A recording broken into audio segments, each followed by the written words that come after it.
Hello friends, welcome to gravel tutorial. आज मैं आपको what do you mean by e commerce से हम क्या समझते हैं और इसका इम्पैक्ट क्या है ई कॉमर्स का अलग अलग फील्ड पे, इसके बारे में आज हम स्टडी करेंगे। लास्ट वीडियो के अंदर हमने ई कॉमर्स को कंप्लीट किया था। आज हम जो है नेक्स्ट पार्ट हम करेंगे और ये पेडागोजी ऑफ कॉमर्स है, यूनिट सेकंड में आपको करा रही हूँ, बीएड फर्स्ट ईयर।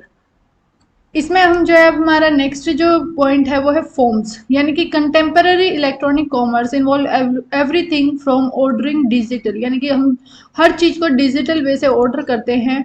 फिर क्या होता है, the consumption to ordering conventional goods services to the meta services to facilitate other types of electronic commerce, यानी कि हम अदर टाइप की जो इलेक्ट्रॉनिक कॉमर्स हम कर रहे हैं, ई कॉमर्स हम जिसे कह रहे हैं, उसके लिए जो है हम अलग गुड्स सर्विस वगैरह जो भी कन्वेंशनल है उनके ऑर्डर वगैरह हम ऑर्डर के थ्रू कंजम्पशन कर रहे हैं, ऑर्डर दे रहे हैं या ले रहे हैं ऑन द इंस्टीट्यूशनल लेवल।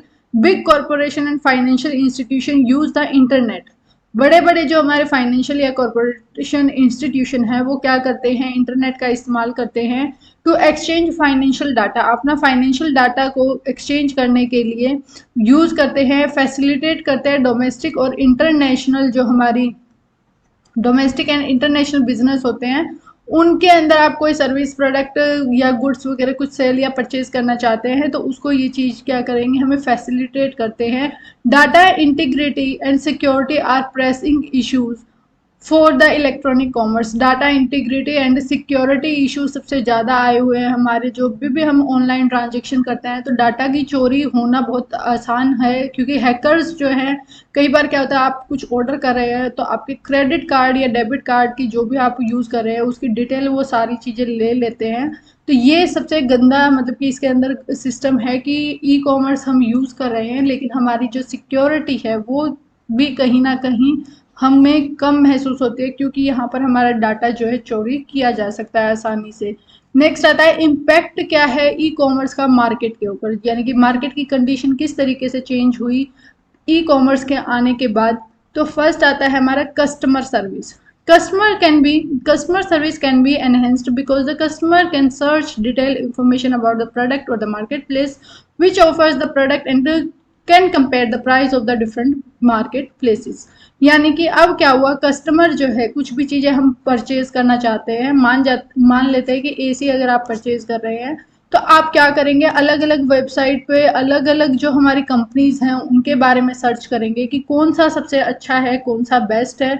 तो ये यहाँ पर हमारी जो कस्टमर सर्विस है वो इंक्रीज हो गई है ई कॉमर्स के आने के बाद। ब्रांड इमेज, अब यहाँ पर जो है ब्रांड इमेज सबसे ज़्यादा मेन रोल अदा करने लगी है, यानी कि जिसकी ब्रांड इमेज अच्छी है उसका प्रोडक्ट सबसे ज़्यादा बिकना स्टार्ट हो गया है। New businessman can establish their brand on internet. नए नए जो बिजनेसमैन हैं वो अपनी ब्रांड को एस्टेब्लिश कर सकते हैं इंटरनेट की मदद से, by using attractive image at an affordable price, यानी कि वो अच्छी अच्छी इमेजेस का इस्तेमाल कर सकते हैं प्रोडक्ट को बेचने के लिए, अपनी ब्रांड की इमेज को इंक्रीज करने के लिए एक अफोर्डेबल प्राइस पे, यानी कि उनको कुछ ज़्यादा महंगा वो नहीं पड़ेगा। नेक्स्ट आता है advertisement. Traditionally the advertisement were one way. पहले क्या होता था कि नॉर्मली आप जैसे कि रोड वगैरह पे बोर्डिंग लगा दिया या फिर न्यूज़पेपर के अंदर आपने ऐड दे दिया, तो ये एक तरीके से वन वे था, यानी कि वन वे था कि हम कस्टमर को एक तरीके से मतलब कि अट्रैक्ट कर रहे हैं और वो हम उनका फीडबैक भी नहीं जान पा रहे कि वो इससे सेटिस्फाई हैं या क्या है, क्या उनको अच्छा लगा या नहीं लगा।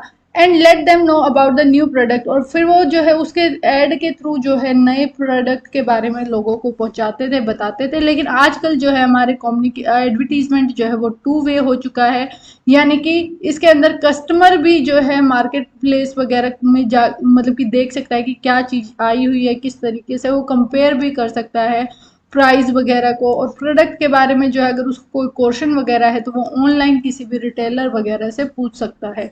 नेक्स्ट आता है customisation. Customised products can be made available according to the need of the customer, यानी कि कस्टमाइजेशन का यहाँ पर मतलब क्या होता है कि जो हमें नीड है उसके अकॉर्डिंग भी हमें प्रोडक्ट मिल जाता है यहाँ पर। It will make a good place two of business in market and new customer can be attract. नए नए कस्टमर को आप अट्रैक्ट कर सकते हैं अगर आप कस्टमर के अकॉर्डिंग प्रोडक्ट को डेवलप करके देंगे। नेक्स्ट आता है order making process.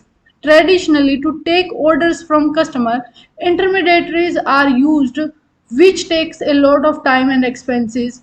But with the e-commerce, the order taking is so easy, which reduce a lot of time and expenses, and they can make more sales. अब क्या हुआ, पहले जो है इंटरमीडिएटरीज होते थे, यानी कि जैसे कि यहाँ पर बिजनेस है, ये हमारी कंपनी है, कंपनी ने अपना सामान बनाया, फिर ये यहाँ पर आया होलसेलर के पास, होलसेलर के पास से ये कहाँ आया, रिटेलर के पास आया, रिटेलर के पास से कहाँ जा रहा है, कस्टमर के पास जा रहा है। तो अब क्या हुआ कि ये जो इंटरमीडिएटरीज हैं, यानी कि होलसेलर और रिटेलर, इनका काम जो है अब खत्म हो गया है। आप डायरेक्टली कंपनी की वेबसाइट पे आप कंपनी के थ्रू ही प्रोडक्ट को खरीद सकते हैं। नेक्स्ट आता है customer value. Traditionally, attaining a big value from the customer was the main interest. Traditionally अगर हम देखें कि पुराने टाइम में सबसे मेन यही था कि हमारी वैल्यू की जाए मार्केट के अंदर, तो कस्टमर का इंटरेस्ट सबसे मेन रहता था वैल्यू इंक्रीज करने में, जो कि ई कॉमर्स के आने के बाद जो है और अच्छे से इंक्रीज हो चुका है, क्योंकि अब कस्टमर को नॉलेज है हर चीज़ के, हर प्रोडक्ट की, और वो अपने नीड के अकॉर्डिंग और अपनी सेटिस्फेक्शन के अकॉर्डिंग उस प्रोडक्ट को परचेज करता है। नेक्स्ट आता है promotion of products. E commerce जो होता है वो प्रमोट करता है हमारे जो भी प्रोडक्ट वगैरह होते हैं, उनको एक इंटरेस्टिंग वे में कस्टमर को शो करता है, जिससे जो है वो अट्रैक्ट हो जाते हैं और कस्टमर को डायरेक्टली जो है वो प्रोडक्ट मिल जाता है, और कस्टमर अपने इंटरेस्ट के अकॉर्डिंग उस चीज़ को परचेज भी कर लेता है। यानी कि उनको इस तरीके का एडवर्टीजमेंट दिखाया जाता है, इस तरीके की उस चीज़ को दिखाया जाता है कि जिससे कस्टमर क्या हो जाता है, अट्रैक्ट हो जाता है और वो उस प्रोडक्ट को बाय कर लेता है। तो ये सारे जो है इम्पैक्ट आए हैं हमारे ई कॉमर्स के मार्केट के ऊपर। होप सो आपको समझ आ गए होंगे। अगर फिर भी आपको कोई डाउट है कमेंट में ज़रूर पूछें। चैनल को सब्सक्राइब करें एंड थैंक्स फॉर वॉचिंग।